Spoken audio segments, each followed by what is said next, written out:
Happy Sunday to all, and to all, happy Sunday. How you doing today? Listen, I'm gonna drop Storytelling Saturdays video right after I drop this one. I kind of got a little bit discombobulated. I was trying to go to church, got a tie, flat tie, tried to find a used tie. Nobody had the shits, so it took all day. It took all day. Keisha, help us out. Regardless, you know me. I'm gonna make up for the time lost. I got to, you feel me? But today, Sunday Funday, my dad requested this. He requested 30 old school DJs who defined 80s hip hop before it hit MTV, which is insane, okay? I'm not gonna lie to you, I thought MTV was just like literally TV, musical TV, makes sense. Keisha, help us out. I thought MTV was always like that reality TV type shit, so unless you know what I grew up on. Help us out, Keisha. Regardless, I ain't even gonna waste y'all time today. I hope you're having a great day today. All right, hope you're getting your week started and shit like that. Hope you're watching some football. Forgot about football season and shit, Lord. Keisha, help us all. Regardless, though, I'm not about to waste your time. Subscribe if you're not. Let's do it. Before DJ Premier crafted his legendary boom bap sound and DJ Jazzy Jeff won the first rap Grammy, the 1980s hip-hop underground was packed with turntable innovators who pioneered scratch techniques, rocked legendary park jams, and built the sonic blueprint that defined an entire generation. They moved crowds at the Roxy, the Latin Quarter, and countless basement parties from the Bronx to Compton, yet mainstream hip-hop history overlooked their contributions. Let's bring them back, starting with number 30. Number 30, DJ Jazzy J. Listen, I ain't gonna lie to you on the cool. It's true because I don't have the much appreciation for DJs. You know what I'm saying? That's why I want to do this video right here. Like, I don't have no type of appreciation. We're finna find out. Let's bring them back, starting with number 30. Number 30, DJ Jazzy J. This Zulu Nation lieutenant worked directly under Africa Bambaataa in the early 80s, helping spread the movement's message through the Bronx River houses. Jay's mixing style combined funk breaks with early electro, and he reportedly taught Def Jam's Rick Rubin the fundamentals of hip-hop production. Rick Rubin, he kind of giving KRS-One, like, he'll be doing some KRS-One shit with him, you know what I'm saying? You'll get the vibes. He released Def Jam on Def Jam Records in 1984, but his real contribution was preserving the raw park jam aesthetic during hip-hop's commercial explosion. Number 29, DJ Disco Wiz. Born Luis Cedeno, Disco Wiz holds the distinction of... Let me know a fun fact about all these DJs if y'all know, okay? Who your favorite DJ is, what you was doing around this time, all types of shit, you know what I'm saying? The impact these DJs really had. Let me know in the comment section. DJ Disco Wiz. Born Luis Cedeno, Disco Wiz holds the distinction of being one of hip-hop's first Latino DJs, spinning at Bronx parties as early as 1977, and carrying that legacy through the entire 1980s underground scene. Amigo! He partnered with Grandmaster Caz and Rock the T Connection, developing a reputation for flawless beat juggling and crowd control. His influence on Latin hip-hop culture cannot be overstated, though he never achieved mainstream recognition during the golden era. Latin hip-hop era? There was literally a Latin hip-hop area for the Latinos and shit. Did not know that. What y'all knew about that? I don't, what the hell? Shit, you gotta appreciate him. You feel me? You on the list. Pop culture cannot be overstated, though he never achieved mainstream recognition during the golden era. That's crazy. Number 28, DJ Breakout of the Funky 4+1. Damn. While MC Shaw Rock got most of the groups... Why did name title so damn long? What the... Somebody say, who your favorite group? DJ Breakout of the Funky 4+1? What? DJ Breakout of the Funky 4+1. While MC Shaw Rock got most of the group's attention, Breakout provided the sonic foundation that made them the first rap group to perform on national television in 1981. Dope. His mixing incorporated jazz fusion elements unusual for the era, and he mentored younger DJs throughout the Bronx. Breakout's technical precision influenced the next generation of New York turntablists who would dominate the late 80s. Number 27. Shit, what y'all know about him? He influencing the whole next generation like that. And then the shit came from the Bronx area and shit in New York and shit. What the fuck going on? Talk to me. It's the next generation of New York turntablists who would dominate the late 80s.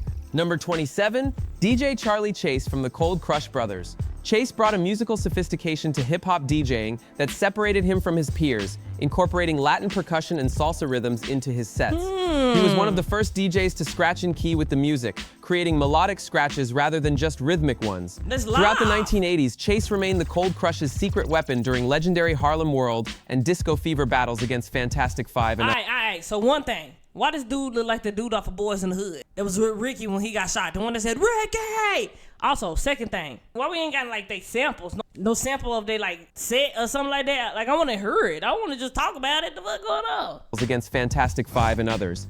Number 26, DJ Grand Wizard Theodore. Yeah, he invented the scratch. Everybody knows that story about his mom yelling at him, but Theodore's 1980s work remains criminally underappreciated. What's the story? Tell me the story. What the hell going on? His mama yelling and shit? That's pretty embarrassing, huh? That's like getting your ass whooped in front of the whole class. Get your help us out. He rocked with the Fantastic Five throughout the decade, developing the needle drop technique and teaching scratch workshops in community centers. Hey! Theodore never got the commercial success of his student Grandmaster Flash, but DJs who came up in the 80s will tell you his technical skill was unmatched. That's crazy. Number 25, DJ... But hey, win is a win. You feel me? You didn't really make it like that, but you made it like that because you still got that recognition. Like, hey, this dude basically taught Grandmaster Flash. Like, what? He gotta be the GOAT. Like, niggas will listen to you just because you taught Grandmaster Flash. What the fuck going on? Win. Up in the 80s will tell you his technical skill was unmatched. What about Number it? Talk 25, DJ Cheese from Philadelphia. When Philly DJs started dominating scratch competitions in the mid-80s, Cheese was leading that revolution. He won the 1986 New Music Seminar DJ Battle and brought a raw, aggressive scratch style that contrasted with New York's smoother approach. Cheese's influence spread through DJ battles and demonstration tapes traded underground, inspiring the technical scratching movement that would explode in the 90s with the invisible scratch pickles. Number 20. What the fuck is going on? This is a whole different language in this bitch. What the hell going on? I'm still trying to figure out all the old school hip hop rap heads. Now we talk about DJs. It's a whole different world, ladies and gentlemen. What the hell going on? Also, I ain't know about no, like, scratching competitions. What's that about? Also from Philadelphia, Cash Money and his partner MC Marvelous dropped Ugly People Be Quiet in 1988. But Cash's real legacy came from pioneering the Transformer scratch technique. He won the 1988 DMC World Championship with a routine that incorporated jazz and funk in ways nobody had heard before. His technical innovations influenced everyone from Mixmaster Mike to Q-Bert, but mainstream audiences never caught on during the 80s. Number 23, DJ Jazzy Joyce, one of hip-hop's pioneering... But I'm reacting to that 30 old school DJs who define 80s hip-hop. The one you sent me. He was gonna tell me, he was like, you like the video? We're gonna break it down, talk about it some more. I gotta wait till I see him today. I gotta see him today. Hold on now. My daddy like, y'all, shit, he probably would watch me if he were my father. I'm just saying. But mainstream audiences never caught on during the 80s. Number 23, DJ Jazzy Joyce. Hey, the first woman. One of hip-hop's pioneering female DJs, Joyce cut her teeth in the Bronx during the early 80s before becoming Sweet Tea's DJ. She rocked parties at the Roxy and Latin Quarter, holding her own against male DJs who didn't think women belonged behind the turntables. Joyce's mixing style emphasized funk and disco breaks, and she mentored other female DJs throughout the decade, fighting for representation in a male-dominated culture. So what was making these people, like, stand out for real? Like, I know some of them created stuff that was never heard before, but, like, how much can you switch up with DJing? Like, it's to a point where it's just, like, fundamentally the same. Like, to me, it reminds me of filmmaking in a way. Like, you got fundamentals, you can create your own way and create it the way you want to create it. But at the end of the day, like, I don't know how to explain it. When does it, like, reach its peak to, like, how creative it can be in a way? You know what I'm saying? Like, you could be creative with film, you could be creative with DJing, but it does have its peak in creativity. You know what I'm saying? Like, I can explain it. Let me know if you agree or not, because I just sometimes feel that way. Maybe it's me, creatively. No, I don't know. Number 22, DJ Polo, Cool G-Rap's partner throughout the late 80s. While G-Rap's complex rhyme schemes get all the attention, Polo's production and DJ work on Road to the Riches and Wanted Dead or Alive created the dark cinematic soundscapes that defined Queensbridge hip-hop. His sample selection pulled from jazz, soul, and film scores years before that approach became got it. Standard. Polo never achieved the producer fame of a DJ Premier or Pete Rock, but his influence runs deep. Number 21, DJ Aladdin from Los Angeles. Aladdin served as the Egyptian lovers DJ. Gonna give me 3 wishes of what, Keisha? And helped define the West Coast electro sound that dominated LA in the mid-80s. He appeared on Egypt, and other Egyptian lover classics, bringing a futuristic scratch style that complemented the 808 drum machines and vocoders. While Egyptian Lover got the spotlight, Aladdin's turntable work was essential to that entire Uncle Jam's army movement that predated gangsta rap. Rock the bell. Number 20, DJ Mark the 45 King from the Bronx, later New Jersey.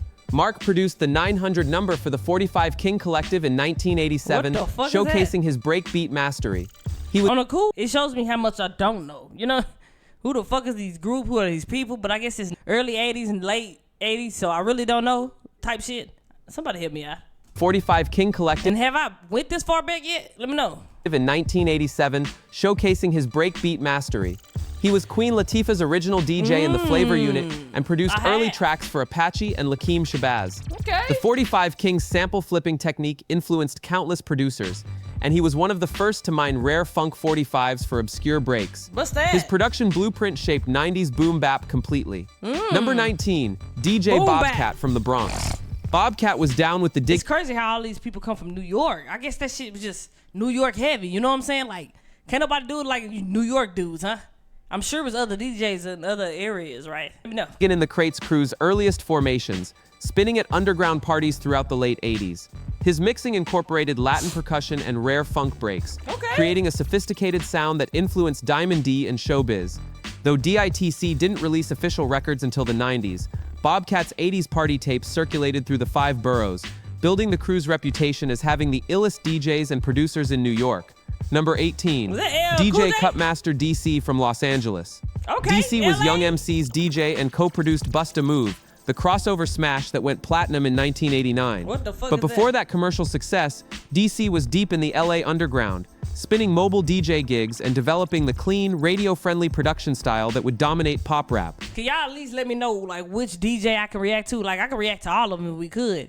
You know what I'm saying? But I want to know. I want to, like, know their, like, sets. I want to see what they about when they scratching and mixing and shit. Like, I appreciate, like, telling us about what they did and how they came up and shit like that and what they created, and who they inspired. But I want to hear it. Shit, I need some inspiration. Shit. Hello? DJ gigs and developing the clean, radio-friendly production style that would dominate pop rap. His work bridged street hip-hop and mainstream acceptance, though he never got the credit that Tone Loc or Young MC received for LA's late 80s explosion. Who? Number 17, DJ Spinbad, who started DJing in the Bronx during the mid-80s as a teenager. Spinbad specialized in blends and quick mixing, creating seamless routines that moved from break beats to R&B to reggae without missing a beat. He worked the Latin Quarter and other Manhattan clubs, building a reputation among hip-hop purists for technical precision. Though his fame came later with mixtapes, his 80s foundation established him as one of New York's most versatile turntablists when versatility wasn't... He said what? I was reading a comment one of y'all posted. ...reputation among hip-hop purists for technical precision. Though his fame came later with mixtapes, his 80s foundation established him as one of New York's most versatile turntablists when versatility wasn't yet celebrated. That's dope. That's some shit you be proud of, like DJ Hall of Fame ass shit. They need that. You know what I'm saying? But I want to know, DJs was music producers basically, right? That's why you couldn't do without a DJ? Like, what made them so special for real? Like, I get what y'all saying. They helped move the crowd. They did a lot of talking and shit, like DJ Khaled.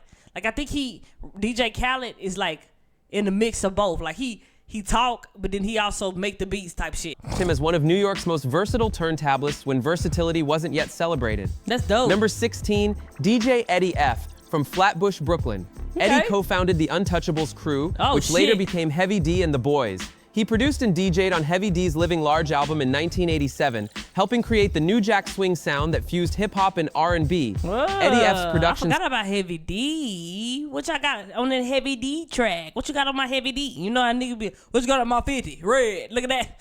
I'm leave it alone. Style emphasized live instrumentation and melody over hard drums, pioneering the crossover approach that would dominate the 90s. His contribution to making hip-hop palatable for pop radio changed the game's trajectory. We're halfway through this list of forgotten legends, and if you're digging these stories about the DJs who built hip-hop's foundation, do me a solid and subscribe to Hip Hop Legends Archives. We're bringing back the culture's hidden history every week. I only subscribe if you don't block this video, okay? If you don't put no copyright, I'll subscribe. Shit. Making sure these pioneers get the recognition they deserve. Hit that subscribe button so you don't miss the next deep dive into the music that changed everything. Number 15, DJ Tony Tone from Queensbridge. Tony Tone? Tony rocked with Cold Chili. Shit, it made me feel like Tony. You know what I'm saying? Tony. You know what I'm saying? It never rain. I still listen to that song to this day. Records throughout the late 80s, serving as the in-house DJ for showcases and parties.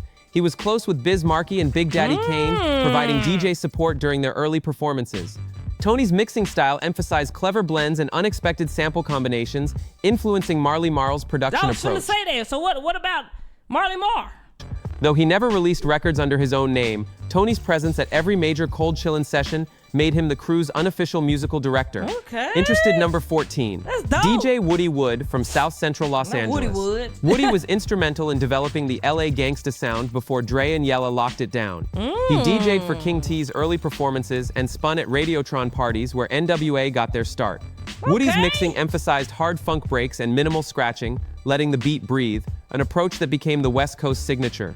His work never translated to record sales, but every LA DJ from that era acknowledges Woody's influence on the region's sonic identity. Why not? I wonder why they have so much influence on everybody, but they don't like sell as much. Like, I'm confused. Like, I'm confused there. That really hurts my heart that they don't get the, and also me, shit, I don't give them the recognition they deserve. The fuck going on? They contributed, you feel me? Sales, but every LA DJ from that era acknowledges Woody's influence on the region's sonic identity. Number 13, DJ Corey B from Brooklyn. Nice, second Corey woman. was one of the few female DJs commanding respect in the male-dominated 80s scene, spinning at clubs throughout New York and holding residencies at several Brooklyn venues. Hey. Her style incorporated disco and house music influences, creating a more melodic approach to hip-hop mixing. Corey mentored younger female DJs and fought constantly for stage time and recognition. What's house music? Is that like Vogan and shit? I don't know what house music is. Let me shut up. No, it's not Vogan. She never released records, but her presence proved women could rock parties as hard as any man. That's dope. Number 12, DJ Slide from Harlem. Slide worked the club circuit throughout the mid to late 80s, DJing at the Rooftop The fuck he doing at Disney Channel Kids Award? and other Manhattan venues. He specialized in blends and was one of the first DJs to incorporate reggae dancehall into hip-hop sets, predating the 90s reggae rap fusion. Slide's radio show on smaller stations spread underground hip-hop throughout the tri-state area.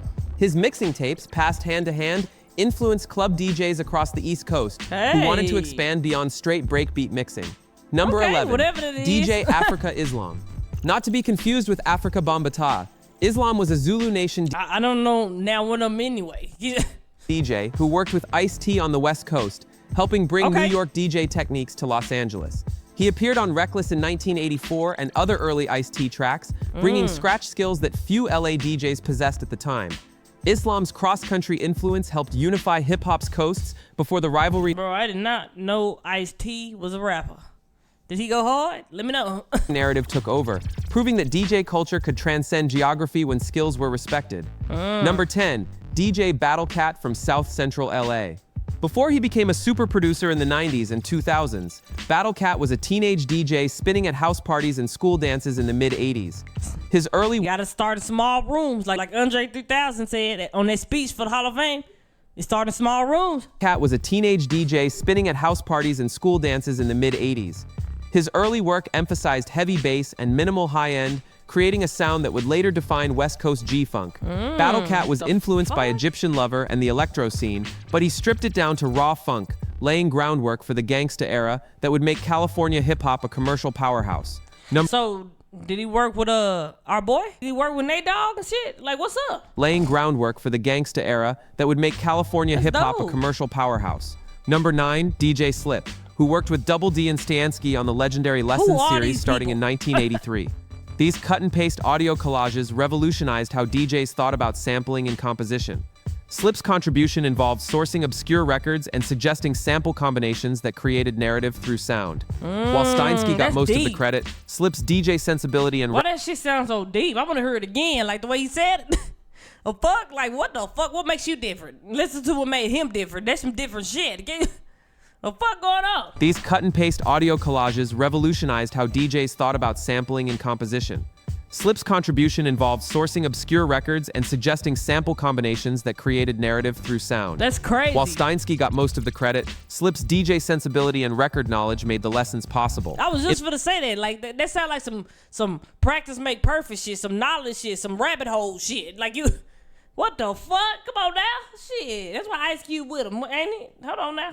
I think I'm talking too fast. Hold on. Steinsky got most of the credit. Slip's DJ sensibility and record knowledge made the lessons possible, influencing everyone from the Bomb Squad to DJ Shadow years later with their innovative audio storytelling approach. Number 8, DJ Davey D from the Bay Area. That's dope. Davey D was both a DJ and hip-hop journalist, documenting the culture while actively participating in it. He hosted radio shows on KPFA, breaking records from independent artists, and conducting interviews that preserved 80s hip-hop history.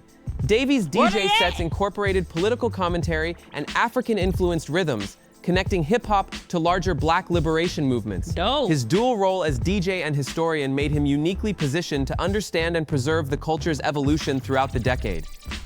Black Power. Shit, come on now. Number 7, DJ Mr. C from the Bronx. Before he became Big Daddy Kane's legendary DJ, Mr. C was cutting his teeth at Bronx parties in the mid-80s, developing a mixing style that emphasized music. What's up with Marley Marl then? Every time I'm reacted to BDK, he talk about Marley Marl. So did he have just different DJs at different times of the 80s and shit? Let nigga know, please. Precision over flash. He joined Kane in 1987 and provided the scratches and blends on Long Live the Kane and It's a Big Daddy Thing. Mr. C's approach, letting the MC shine while providing perfect musical support, defined what it meant to be a hip-hop DJ rather than just a turntablist showing off tricks. Number 6, producer? DJ Louis. Ain't that what music producers do? Hold on now. Lou, a Bronx legend who never left the borough but influenced everyone who did. Louis Lou rocked park jams and community center parties throughout the early and mid-80s, specializing in obscure funk and soul breaks that other DJs couldn't identify. He mentored younger DJs on record selection and crowd reading, teaching that DJing wasn't just about technical skills but understanding your audience's energy. Louis Lou represents hundreds of local DJs who never pursued fame but kept the culture alive in their communities. That's dope. Number 5. These mofos contributed, didn't they? God damn, y'all better contribute now. Shit, come on now. Fame but kept the culture alive in their communities. Number 5, DJ WizKid from Brooklyn. WizKid came up in the mid-80s doing mobile DJ gigs and house parties before landing club residencies. Small room. He was known for incredible speed mixing, transitioning between records so fast crowds barely noticed the changes. WizKid also pioneered the practice of recording custom pause tapes for parties, creating seamless hour-long mixes before mixing technology made it easy. That's what's up. Now that's creative as fuck. Hey, niggas still do it to this day. Shout out to WizKid. Shit, he created that, literally.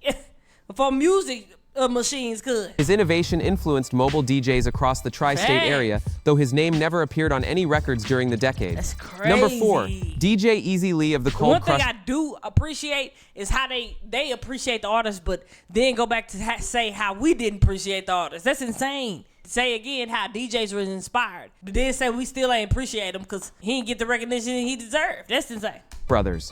While Charlie Chase was the group's primary DJ, Easy Lee held it down during the early 80s before Charlie's arrival, establishing the Cold Crush's reputation at legendary Harlem battles. Easy Lee's mixing emphasized beat juggling and precise timing, creating extended breaks that let the MCs showcase their skills. That's dope. He represented the transition generation between disco DJing and true hip-hop turntablism, bridging those techniques and teaching younger DJs how to control crowds through musical tension and release. Number 3, DJ Doc. Like, what the fuck? How you created that? Like, something had to be off. People like, hell no, this feel weird. That's some cool ass shit. Younger DJs how to control crowds through musical tension and release. That's fucking cool. Number 3, DJ Doc from Miami's early bass music scene. Okay, Doc was instrumental in developing the Miami bass sound that would explode nationally in the 90s, DJing at clubs throughout Liberty City in the mid to late 80s. His sets emphasized 808 bass and fast tempos, creating a party atmosphere distinct from New York or LA Is it that? Let me know. hip-hop. DJ Doc influenced Luke Skywalker and the entire 2 Live crew movement, though he remained a local legend. His work proved that hip-hop's regional diversity was a strength. Live? Why 2 Live sounds familiar? I done heard that before already. I think Friday, 2 Live. What is that? Let me know who that is. Not a dilution of the culture. Number 2, DJ AJ Scratch from Brooklyn. Okay. AJ was part of the underground battle circuit in the mid to late 80s, competing at the New Music Seminar and other DJ competitions. His scratch routines incorporated jazz phrasing and polyrhythmic patterns, creating musical complexity that judges couldn't ignore. Though he never won major polyrhythmic, what the fuck? Championships, AJ's influence on technical scratching was profound. He taught workshops and mentored younger DJs who would carry his techniques into the 90s turntablist movement. AJ represents the bridge between party rocking and scratch artistry as a standalone discipline. Number 1, DJ Baron from the Bronx. Hey, y'all do y'all motherfucking big ones. Fuck wrong with this? Hey, fuck a music producer. What the hell going on? Shout out to the DJs. Represents every nameless DJ who rocked basement parties, park jams, and block parties throughout the 1980s without ever recording a single or winning a championship. That's crazy. He spun at Bronx venues in the early 80s, keeping hip-hop alive during its most vulnerable years when the culture could have died as a fad. DJ Baron's dedication to the craft, spending his own money on records, lugging heavy equipment on the subway, setting up outdoors in all weather, embodies the true hip-hop spirit. He did it purely for the love of the culture, asking nothing in return except the chance to rock a crowd. Man, he brought that shit back. Nigga, you better do your big one, my nigga. What? Shit, talk about that though. When was hip-hop finna die? Let me know. Thousands like him are why hip-hop survived to become the dominant force in global music. That's crazy. They deserve recognition, not for innovation or fame, but for their unwavering commitment to a culture that hadn't yet proven it would last. I agree. This one's for Baron and every forgotten DJ who kept the music alive when nobody was watching. I agree. There you have it. 30 obscure DJs who built hip-hop's foundation while the world looked elsewhere. These turntablists, mixers, and beat jugglers created the techniques, sounds, and standards that every DJ today takes for granted. If this video opened your eyes to hip-hop's hidden history, smash subscribe. Oh, I thought you were gonna say subscribe because I was waiting on that one again. I do help you appreciate, DJs and shit. You know what I'm saying? So let's deep dive that too then. You feel me? We can do it on a Monday, a Tuesday, a Wednesday, a Thursday. It don't matter. Day. You feel me? Let me know in the comment section. I'll do it. I get to it. I just want to hear them. You know what I'm saying? What all of that shit that they described in that video, what was they really popping for? Let me know. I want to hear it. Let me react to it. Be a judge too. The fuck? That's not fair. Keep help us out. But anyways, like I said in the video, if you do, you know what to do. I want you to hit that red subscribe button. You come back. We'll be right here. Rocking to the video. I want you to be safe. Remember, boy, he love you. See you next